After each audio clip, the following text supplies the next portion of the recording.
Hearing God's voice. Today's scripture reading comes from 1 Kings 19, 11 through 13.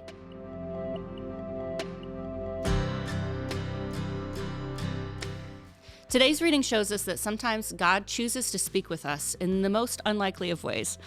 The prophet Elijah was seeking God's voice on a certain issue. Elijah saw a rock broken into pieces and an earthquake and a fire, and he thought for sure the Lord's voice would be in there.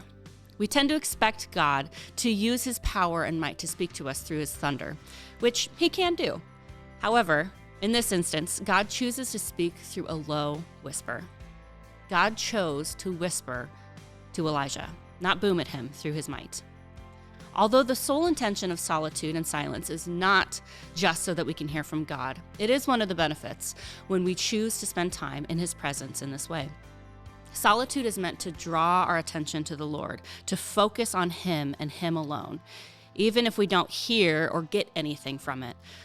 However, there are times when we will hear from God in this manner, when we hear a whisper or feel a nudge or receive wisdom.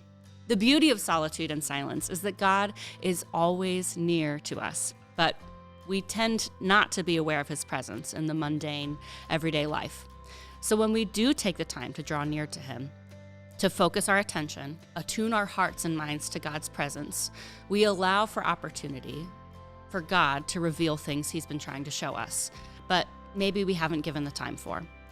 God speaks through the thunder, yes, but he also speaks through the quiet whispers in our hearts. If we don't take the time to listen, we won't hear.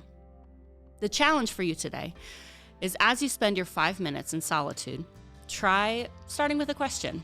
Lord, what have you been trying to tell me that maybe I haven't heard? Maybe you'll hear something, maybe you won't. But being silent and allowing the space for the Lord to speak will produce a closeness to him and an attentiveness to his spirit.